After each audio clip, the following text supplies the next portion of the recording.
Hello students, today we are going to learn about 12 facets of a physics equation. Many a times, very good students, when I ask them to talk about a equation such as say S is equal to ut plus half it square, which is one of the kinematic equation, what do you know about it? They don't know anything except that this is displacement, velocity, initial velocity, time and acceleration, except that many a times they don't know anything. Today we'll have a lengthy discourse on S is equal to ut plus half it square. Once I said lengthy doesn't mean that it is not meaningful. It will be very much meaningful, and I'm going to answer you a primary question that many students say we know theory in physics but we can't solve problems in physics. This is what is been told to me by many students. They say that, sir, whenever we in the board examination we get 100 out of 100 or what nearest to 100, 90% they'll be scoring. But whenever they are starting solving the problems, they couldn't get the very elementary problems also, they can't do it. So this I've taken from one first point I've taken from Belikov, one Russian book in which general methods of physics problem solving is being given. In that he says one important word, that knowing equation is necessary in physics but not sufficient to do problems. So without knowing equation, anyhow you can't solve problem. But just by knowing the equation, can you solve the problems is the second question. That answer is no. It is not sufficient to solve problems. So now we talk about something else. Suppose they ask some cyclotron is there. Describe cyclotron. You will describe it. Or derive equation. You will derive it. That's called theory. Theory, whatever you are talking, is different from application oriented theory. This, when I was studying at that time, that was not being told properly. At that time only theory was there. Nowadays a lot of teachers have changed their pattern where they are taking a problem and they are trying to explain theory in it. So in olden days the tradition was they used to take theory. After teaching full theory they used to solve problems. Now after 5 to 10 minutes within that they start one problem, and through the problem they teach theory. This is what is the second part, but we should amalgamate properly so that theory and application oriented theory get balanced. So now question is, what are you going to learn in this video lecture? What you learn is how to handle a physics equation in general. That means you are talking about not S is equal to ut plus half it square. You will get in future F is equal to ma. In future you will get so many equations. You have m1 u1 plus m2 u2 is equal to m1 v1 plus m2 u2. In thermodynamics you will get dq is equal to du plus dt, dw. So many work done chapter you have, net work done is equal to change in kinetic energy. Everywhere you will get physics equations. So if you understand how to handle a physics equation, not S is equal to ut plus half it square exclusive, then you will understand this lecture is going to penetrate into several parts of physics. Don't just think that it is only you are going to learn S is equal to ut plus half it square, you already know it. That is not true. So if you witness this lecture completely, you will understand how to handle a equation in physics while learning how much depth you have to learn. Next, in particular, anyhow, without an example, if I explain also, you may not able to understand. I'll tell you this is an equation, this will be there, in that will be there. You will not understand. So I am taking a specific example called S is equal to ut plus half it square, using which what all I wanted to tell regarding physics equations from length and breadth of all parts of physics, 30 chapters of physics, whatever you have in your discourse, in your course, all those things we are going to cover at the same time with an example, so that you will get more connected. That's why I have not taken a second year equation. So intermediate first year equation, which is already known for 9th class students also, I have taken so that I can explain more and many people can understand more.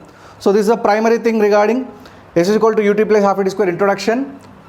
If you know more than this, that is displacement, initial velocity, time, acceleration, then it's well and good. If you know only that much, it's better to see full video to understand what are the 12 facets. The first facet is theory is different from application oriented theory. Knowing an equation is necessary for solving problems, but it is not sufficient to solving problems. Many students say that they know theory in physics but they can't do problems. Then in board examination they get 90%. When they solve competitive examination, for 100 marks they get 10 marks. That too with random ticking, without even solving. So why this paradigm difference? To understand it, you have to understand how to handle a physics equation. Just knowing equation is not sufficient.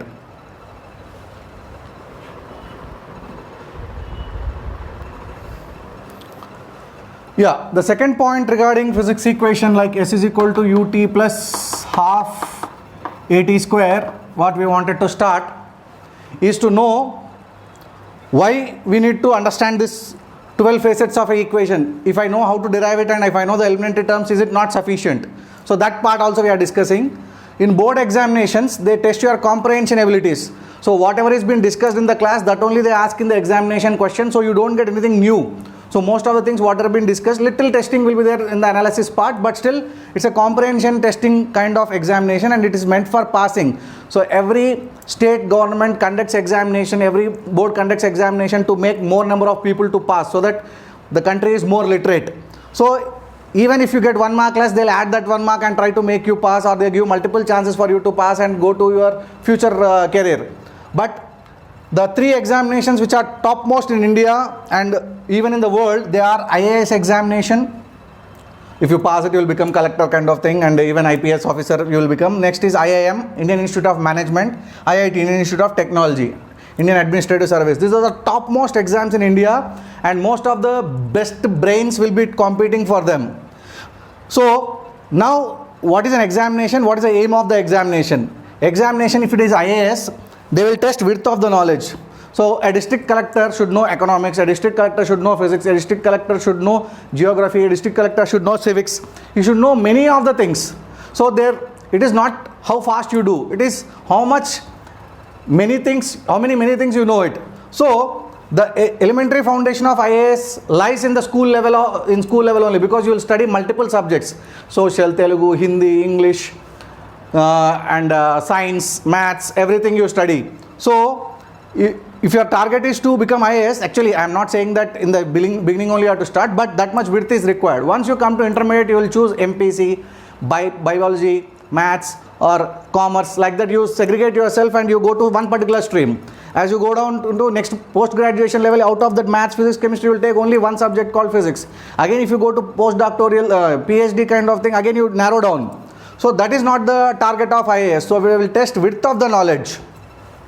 Coming to IIM, the speed of application of knowledge. You might have seen that questions. A is auntie to B, B is uncle to C, C is daddy of for F. So how F is related to A? That kind of question, if at all you slowly put it on paper and do it, even anybody can solve it. But for us, if it takes 10 minutes, the person has to answer that question within 40 or 50 seconds. So they will test speed of application of knowledge. So how much quickly you can apply the knowledge, that's a requirement in IIM. Now coming to our examination for which I am giving coaching is IIT. It's related to depth of knowledge. Many times the students who come to me, they will learn both boards plus IIT. So I'll tell them in board examination, just scan through all the questions, no need to read anything in detail. Because if question misses in this, you can leave that in choice and you can attempt other question. But if you read one chapter in detail and leave the other chapter, that will be difficult for them. So I ask them to scan full book within less time. But if at all you are attempting IIT kind of examination, if you read full book and scan it, it is of no use. Even if you learn 4 or 5 chapters, you have to learn so concretely, so in depth, that you should be able to solve a problem related to that particular chapter. So IIT is going to test your depth of knowledge. So knowing S is equal to UTR plus half AT square is sufficient for this board examination, but at all never sufficient for IIT kind of examination. So our second facet, what I wanted to cover is, what is your target? Primarily, you have to first think, then choose the pattern. Then only you can make out that kind of top examinations related to all India, all over India.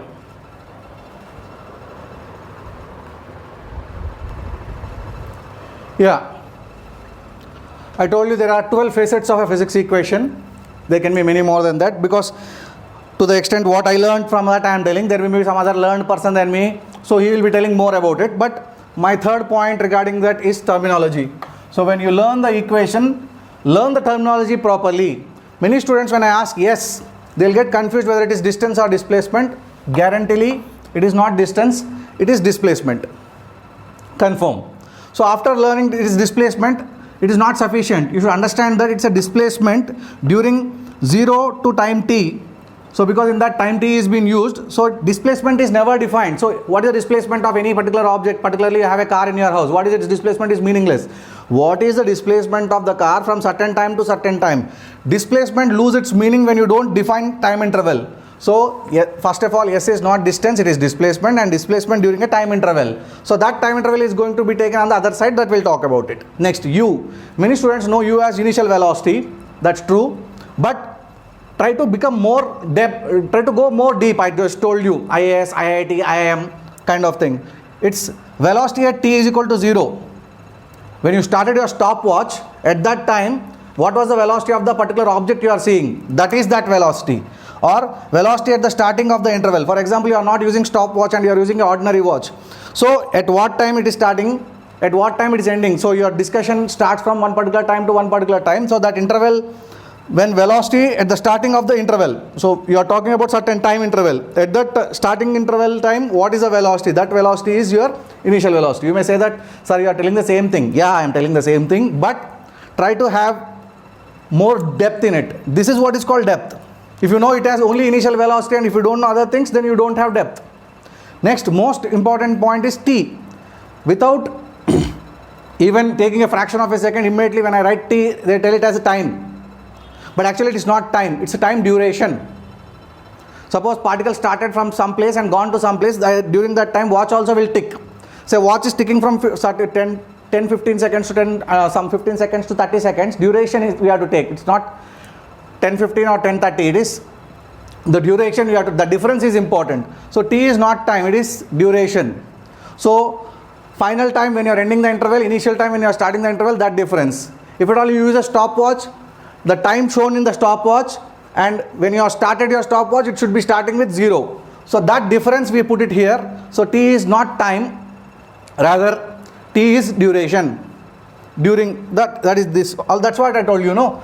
So when you get clarity here, you will get clarity there. So instead of telling it as displacement, if you tell displacement during an interval, so obviously that interval difference will come here. So t is an interval difference of the two times. So it's a duration. Okay then. Now coming to A.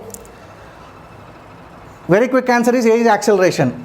Right. But this equation during derivation, your school teacher or your college teacher, whoever has derived this to you, they might have told that it's a constant acceleration.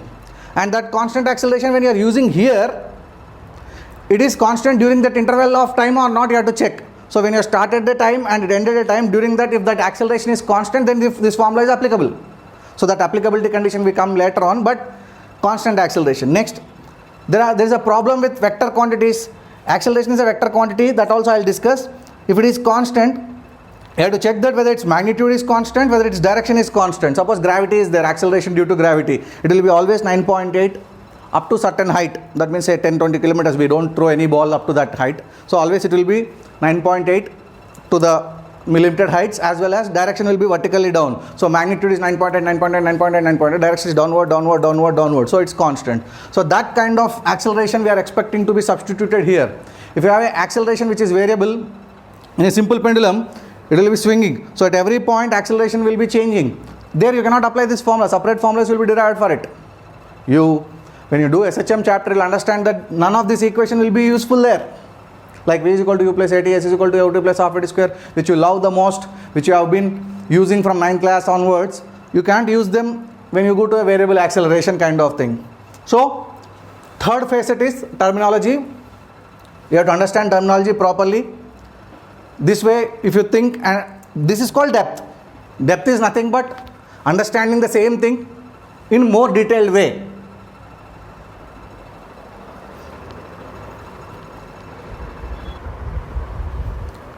Yeah. Depth and more depth. As I told you, what is there to learn in S is equal to UT plus half AT square? So many things. You can learn the possible modified form when you are learning for the first time. See, this initial effort will reduce lot of things in future, because we are learning in detail about one equation that we apply for every equation. The mind will be properly tuned and set for what to do in future. Okay then. Fourth facet is possible modification and remembering it as a story form. You will see how it is. S is displacement, so it is final position minus initial position as per definition. U is initial velocity. Velocity at time is equal to 0. T is duration, that is final time minus initial time you can write, or t minus 0 you can write it, plus half. This half comes when it is constant acceleration. Variable acceleration, something else will come. So constant acceleration, that also I have mentioned it. And this duration again you written t minus 0 whole square. Now your mind will not get confused regarding the terminology because you are written in a more proper format. Similarly, if I take this as instantaneous position and this initial position I take it to the right side, SO plus UT plus half AD square, this is a possible modification. So in this equation, this modification is acceptable. That means not only displacement you can find instantaneous position if you know the initial position. I repeat, not only displacement you can find instantaneous position if you know initial position. Now remembering it as a word form or a story form, I read this as instantaneous position of the particle of interest from origin. See, either origin should be given in the question or you should choose, because you can't talk about instantaneous position without mentioning what is your origin, from where you are talking about. So instantaneous position from origin, this is equal to initial position from origin where it was beginning of the interval. This ut, velocity into time, you know that velocity into time is displacement. So contribution of initial velocity to displacement during the interval. During that interval, if at all initial velocity or during the interval was something, that initial velocity would have been taken it to some distance if there was no acceleration. So how much was that? So if velocity and acceleration were not there, it would have been at the initial position, but this contribution has added to that. So plus contribution of the constant acceleration to the displacement during the interval. So this half AT square is also a displacement. Initial position plus some displacement plus some displacement. So this displacement contribution was due to acceleration, this displacement contribution was due to velocity.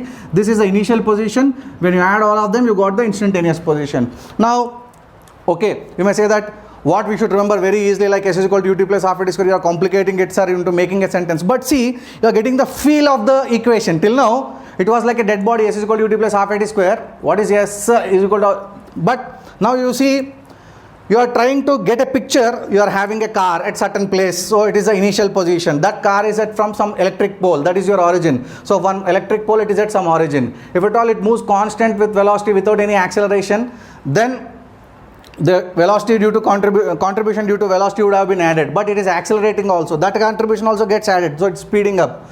So all after adding, you will get where is it from that electric pole which you have taken as origin. That is the instantaneous position from origin. So either I am telling you origin either should be given or should be chosen. When you are telling, at least you should have sensible enough that from where you are taking. Otherwise the person who is setting the paper or the question setter should tell you take this as origin, because all of them should get same answer. Why paper setter has to give it? Because all of the students should get 6 lakhs people are writing IIT examination, all should get the same answer. Obviously origin, everyone chooses whatever they want and everyone reports the correct answer. That cannot be claimed in the court. So either origin should be given or origin should be chosen.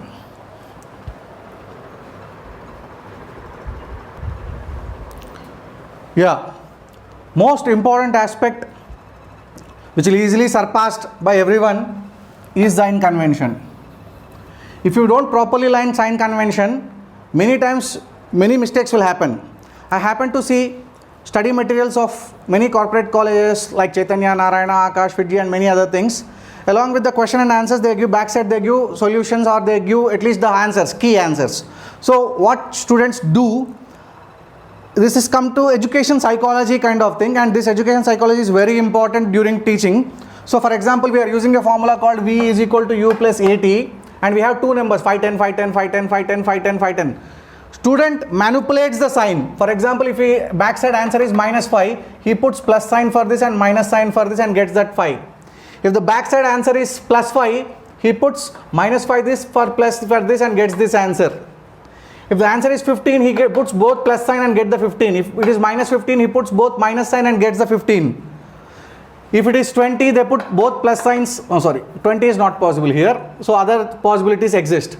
So whatever possibilities, 15 minus 5 with 10 and 5, minus 5 is possible, with 10 and 5 plus 5 is possible, plus 15 is possible, minus 15 is possible. So by seeing the answer at the back, out of options A, B, C, D, if option is B and that B is minus 15, they manipulate the signs. Like that innumerable number of problems, say they have done near about in a course some 6,000-7,000 problems, and if they have manipulated the signs like that, they never ever have got the strength required or element, when you read some foreign books, they tell minimum learning goals that are not been achieved. So all the labor went waste. So the student, whatever effort he has put, that all gone waste if at all he manipulates the sign. So I tell that this out of the 12 facets of physics equation, the most important facet I talk about is fifth facet, that is sign convention. Let us see this equation. Just fourth facet I talked about.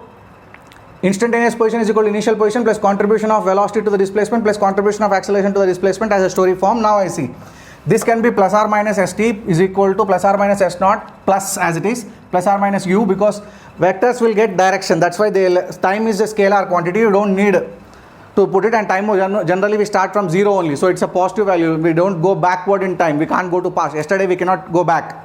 Okay then. So t is equal to t square, like that. A is plus or minus. Now see, side by side two plus signs are there. This I call plus, this I call plus. There is nothing wrong in it. But this plus is called operation, and that operation name is addition. This plus is called sign, and that sign is called positive sign. So now see the pronunciation. I told you, if you remember it as a story, what's the advantage? Instantaneous position from origin can be positive side or negative side. Is equal to initially when you are starting your watch can be at the positive side or negative side of the origin. Initially when it started, it might have started in positive direction or negative direction. Acceleration might have supported the velocity to increase it. Acceleration might have been opposite to the velocity to decrease it. So it can also have plus minus sign. But these are not to be altered. They came from the derivation. So operations come from derivations. They are not supposed to be changed. Sign comes from the mathematics of that particular thing, what's happening there. Accordingly we see and put it. Moreover, the quantity which you are finding, we never put sign for that. For example, in this problem we are finding the initial position. We don't give the sign. Finally it comes. So if you put proper signs in all the quantity, the final quantity which you are expecting the answer, that comes properly. Now you may think that if at all we have a bulky book of solving problems and we go on solve problems, and if you don't get this particular pattern into your mind, solving all the innumerable number of problems become waste, because this is what is expected to be learnt. So if you don't understand difference between these two plus signs, that one is operation called addition and other is called sign positive, it is how many ever problems you have solved, it's of no use. Suppose just if some student is seeing this video, just remember s is equal to ut plus half a t square, how many times you have used. And this knowledge, if you have not acquired, all that is not going to take you along. So this is regarding sign convention. Many a times, many students, they do one mistake, that is see the answer at the back and manipulate the signs, which is not to be done. And I told you, operation cannot be changed. Sign should be every time chosen according to the situation.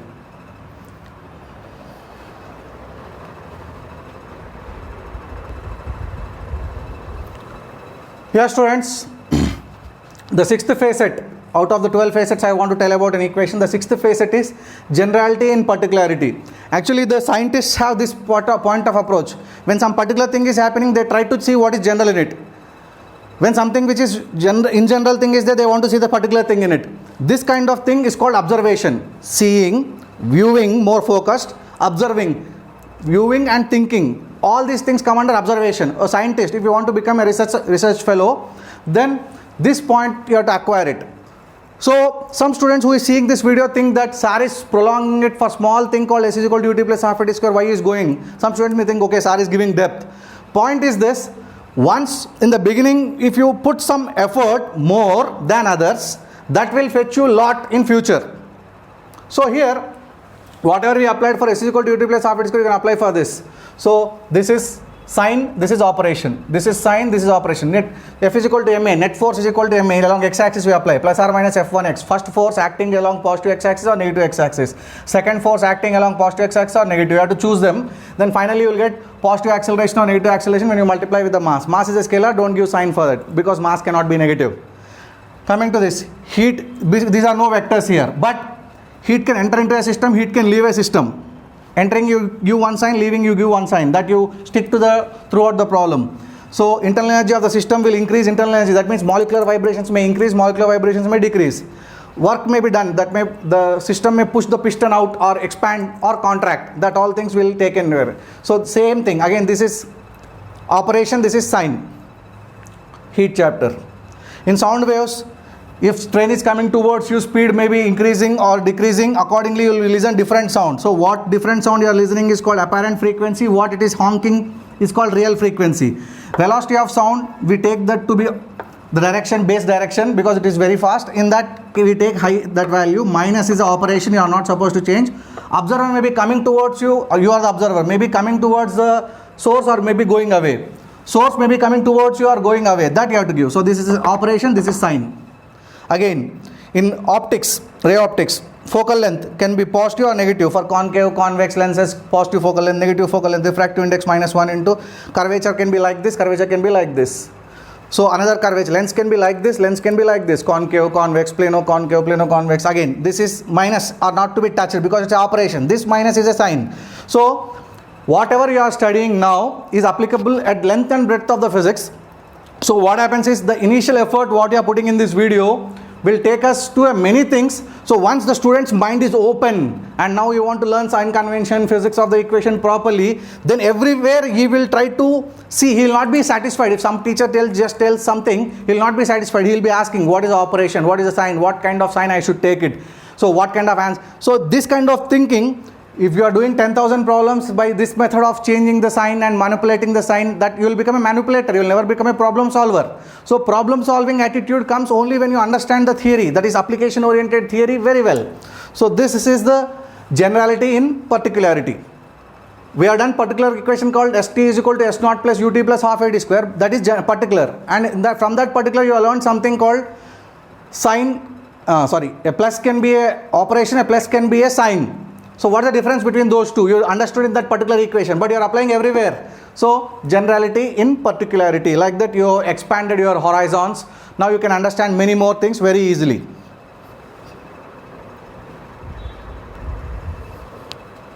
Yeah. The seventh facet, whenever we are doing a derivation, you should remember the condition for which the derivation is being done. So applicability conditions we are talking about. So we are using that formula S is equal to UT plus half AT square twice. Let us see the situation, what is the, for which we are applying. A stone is being dropped without any giving initial velocity, it is being dropped under gravity from a height 80 meters height. So where is the stone after 2 seconds, because initial velocity is 0 into 2 plus half into 10 into 2 square. Acceleration due to gravity I took 10.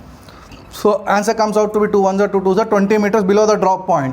From dot point it is 20 meters below, means from below ground it will be 60 meters above. A reasonable answer and it's correct answer. Now question is, where is the stone after 1 hour?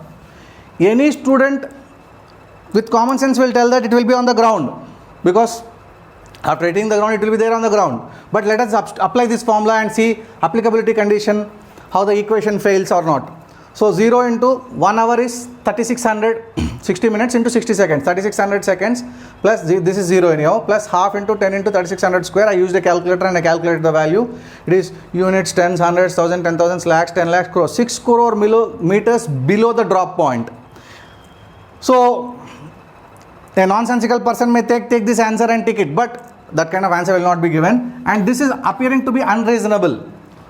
Why it is appearing to be unreasonable? Because this height is only 80 meters, so it will hit the ground. So using formula called time of descent 2h by g, if you find that time of, this is a formula for time of descent, I will not derive it but I will tell you, 2 into 80 by 10 under root, so 16 comes 4. So for this formula, duration I just told about, S is equal to t plus half t square, t is not time, t is duration. So when you start your watch at t is equal to 0, when it hits the ground it will be t equal to 4. During that only it is subjected to a constant acceleration due to gravity called 10 meters per second. After hitting the ground, the normal force exerted by ground also come into picture. Previously it was only gravitational force. Now the normal force will come into play. That means some student may think that equation fails. Equation has not failed. You have applied it in a wrong situation where it is not to be applied. So in this equation I told you A is constant. Is it continuously accelerated like that without having any break? Means there was a break at 4 seconds. it was been stopped by something that you are not taken care in the equation. See, many students when they see this problem, they feel that this equation got failed. Equation never fails. But only thing is, when this kind of things happen, somewhere in you might have misused something here. Here your acceleration is 10 meters per second square, you are substituted correctly only. But the time interval is only between 0 to 4 seconds. You can apply for 1 second, you can apply for 2 seconds, 2.5 seconds, 3 seconds, 3.5 seconds, up to 4 seconds. This will give reasonably correct answers because you have followed the applicability conditions. Whereas now, you applied 3600 seconds, that much time is it. So see, for example, if it is really subjected to that much acceleration continuously without a break, without having a floor, then this answer is correct. But that's not correct in this case where we are having a ground here, because it hits the ground. When it hits the ground, acceleration changes. So this is a futile answer, which is a wrong answer. That's what I am telling you. When you read S is equal to T plus half t square and T as time, this kind of mistake can also even happen. If you don't learn the applicability condition, that may go wrong. And even just now I used a formula called time of descent is T is equal to under root 2h by g. This will be for a stone which is dropped like this and it comes down. If you throw up, then time of descent will not work. It will descend, but it will not work. Why? Because this has been derived under that condition. Similarly, maximum height reached u square by 2g, some formula is there. If you throw a particle like this straight, then it comes. So during derivation, the teacher will show the diagram and they will tell all these things, but student remember maximum height as this formula. But when you throw like this, maximum height is again different. H is equal to u square sine square theta by 2g. When you throw it like this angle is taken into account. And if at all they don't take that and they take this angle with respect to vertical, then it will become H is equal to u square cos square theta by 2g, because instead of taking this angle, they have taken this angle. So condition during derivation, that formula has been derived for certain condition. That condition, if it is satisfying, you apply the formula, otherwise don't apply, it will utterly flop. Many places are there where this kind of things happen if you forget the applicability conditions.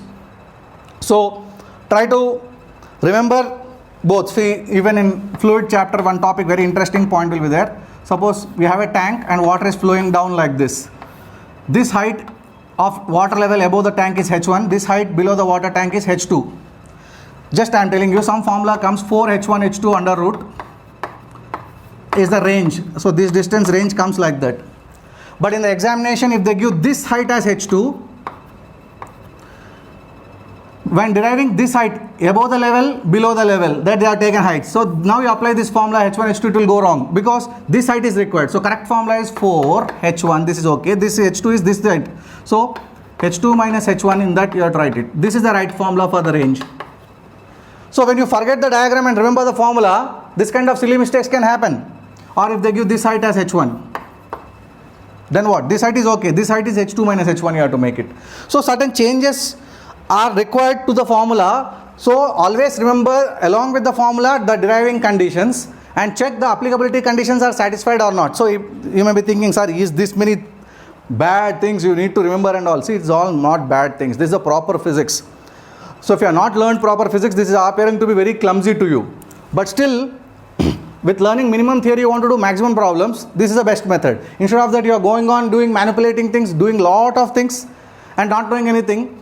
That is a more wrong method. So initially, if you put little hard work, you will be taken into a proper direction. There you can give a magnitude. What you are giving, you are only giving magnitude. Lot of work, effort you are doing it, but not giving any proper direction to your work. So if you give proper direction, then your work will go more properly. So this is the 7th facet, applicability conditions.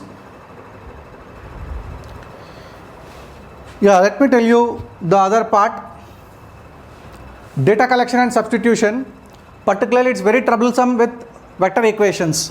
If you don't nurture your brain in the beginning, this is going to give you a lot of pain. So let us take one question. A stone is projected vertically up with 10 meters per second velocity from top of tower of height 40 meters.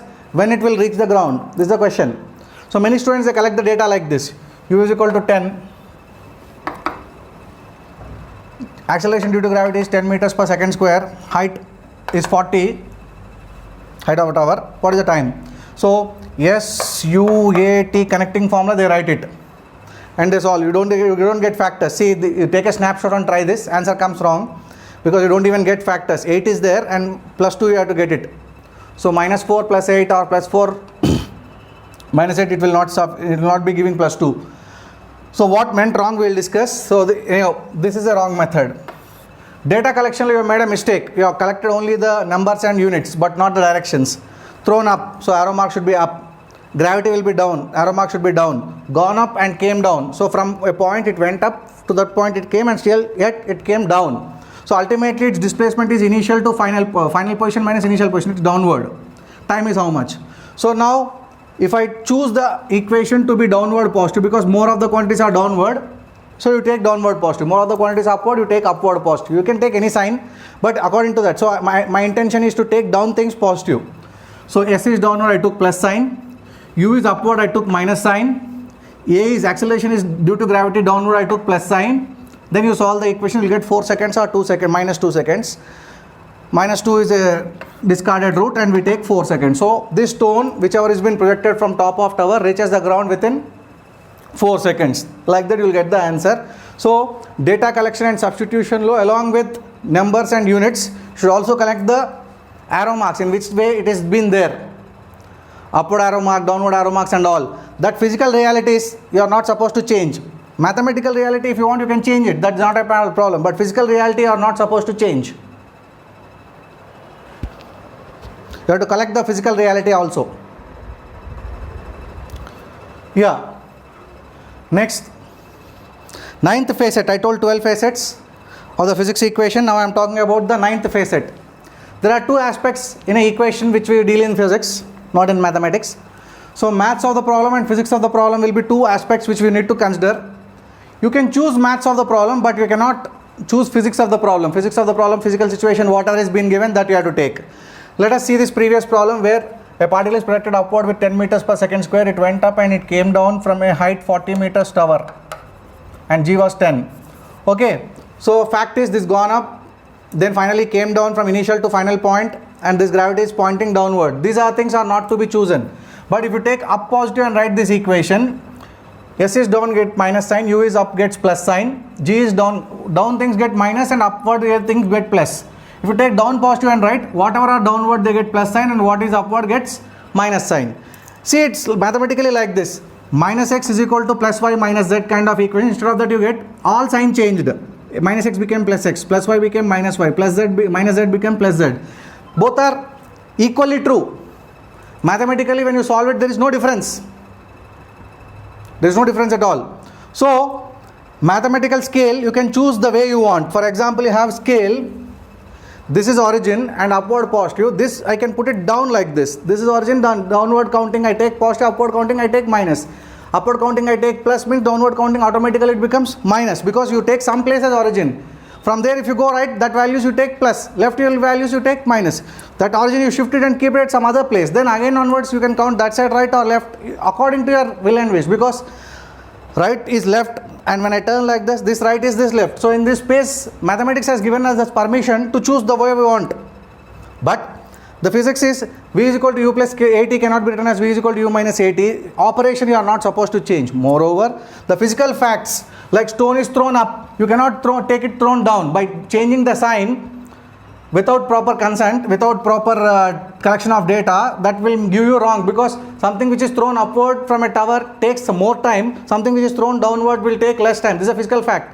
Gravity which is always pointing downward, you cannot take gravity point to be pointing upward. The stone which goes up comes down. This is a nature. The goes, it will go into the air. It will not happen like that. So many physical facts will be there that cannot be ignored. So while doing a physics equation, you have to take care of these 2 things. What you can choose or permitted to choose, what you are not permitted to choose. What your mathematical scales and coordinate systems gives you a chance to choose whichever thing you use, positive, negative, you can choose it.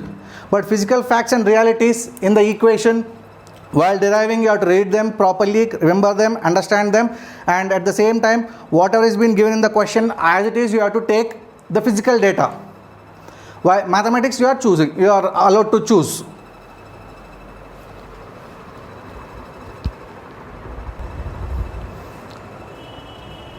See here, This is another crucial thing you have to understand. Mathematically different answers, each person get different answer, may physically mean same. By using this equation, 3 people got 3 different answers, minus 15, plus 15 and plus 25. All of them are correct. How they are correct? Instead of your manipulating technique, you are creating the answers, not like that. Here, I will tell you why. So, stone is projected up like this and it came down like this. Suppose my question is, where is the stone after 3 seconds? Where is the stone after 3 seconds? If you do a proper calculation, it will be like this. It will come down, it will go up. First I will show you the diagram. It will go up and it will come down, and finally it comes here somewhere. This distance will be 15 meters. So from the projection point of view, it will be 15 meters below. From the ground, it will be 25 meters above, because total should be 40. The total tower height should be 40. So from ground, it is 25 meters above. From the top, it will be 15 meters below. Say we take 3 students, Ravi, Raghu, Kiran. 3 students have done this question. Each of them these 2 people chosen projection point to be their origin. That means there's 3 of the scales. I'll show it to you. Ravi chosen projection point as origin 0 and up positive. So he has taken 0 and up positive. Raghu took projection point only as origin, no problem, but he took down positive. Upward he counted negative numbers, downward he counted positive numbers. His scale is upward, this scale is downward. Next, other student called Kiran, he has taken a scale, he put it like this, and he took ground as origin and counted above as positive. So this point will come plus 40 for him, because from here he is counting no. Projection point becomes plus 40 for him. For these 2, because projection point itself they are taken as origin, they count that to be 0 and 0. For him above positive, below negative. For him below positive, above negative. And for this person above positive, but origin is ground. Now answers, if you solve this using s is equal to ut plus half at square according to their sign convention, you will get one answer to be minus 15, one answer to be plus 15, one answer to be plus 25. What Ravi got answer is minus 15. Minus for him, plus is above, minus is below. So below 15 meters. So from projection point it is below and it is 15 meters. This person called Raghu has taken origin here. He got plus 15 answer. Why is plus 15? Because down he took positive and he got the positive answer. It is below. Fact will not change. For this person, he gets answer to be 25 with plus sign. Why he got like that? Because his calculations are involved in other way. His origin is here. So some from 40 that minus gets subtracted and final answer he gets to be 25. So it is 25 meters above. So the point is same. Point is same. All of them are saying the same truth. But mathematically their answers are different. See Baba, I'll tell you. I thrown stone like this. It came down and it came up to here, my stomach. So everyone who is seeing, they are saying that the finally stone has reached near to the stomach of the sir. But that is been told by all. But during calculation, each of them are getting different answers. Why? Because somebody is taking this as origin, somebody is taking this as origin, somebody is taking this as origin. Each of them, and somebody is taking up positive, somebody is taking down positive. Each will get different answers. There is nothing wrong in it. Mathematically different answers may physically mean the same. This is the fact. This is the 10th facet.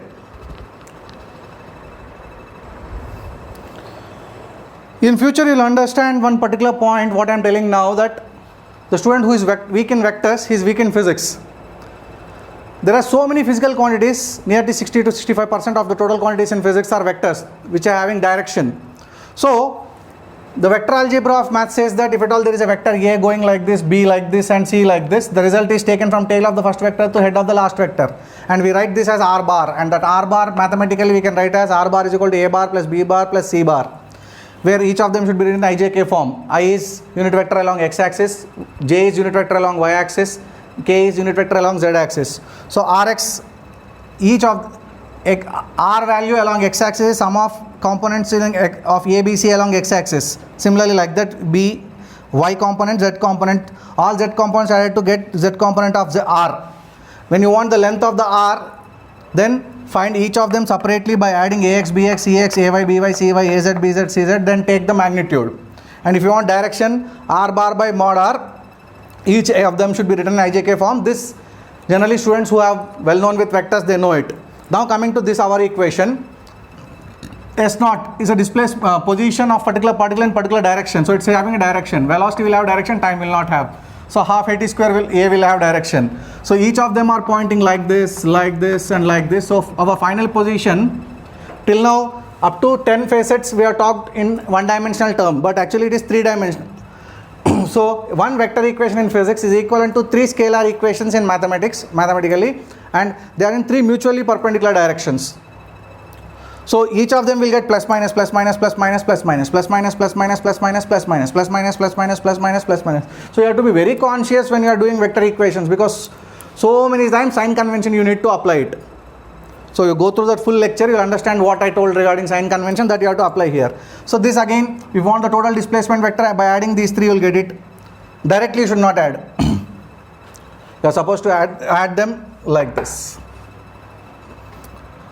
So this happens even sigma f is equal to ma. Net force along x-axis is equal to some mass times of acceleration along x-axis. Net force along y-axis. Net force along z-axis is equal to mass times of acceleration along z-axis. m1 u1 plus m2 u2, in that u1 u2 are vectors. Everywhere these vectors will creep into the physics.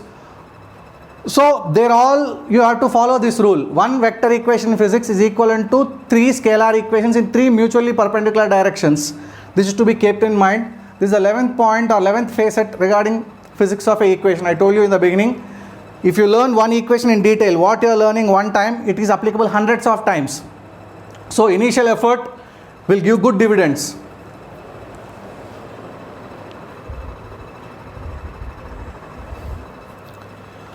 Yeah, we are going to conclude our 12 facets of physics equation. The 12th phase I am talking about. What is important part is the classic meeting problems.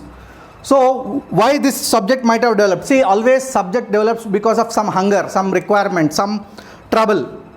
Every time some trouble will provoke you towards some invention. So what could be the probable thing is, when I am starting from here, you are starting from there, where we meet. Suppose Jupiter is moving round and round, Mercury is moving round and round, when they will come in line to line. How many times this eclipse will happen, Chandra Grahan, Surya Grahan, how many times it will happen. These all calculations and all need something called meeting kind of things. So this is classic, old things we call it as classic. So probably this chapter might have derived, this equation might have derived for this purpose.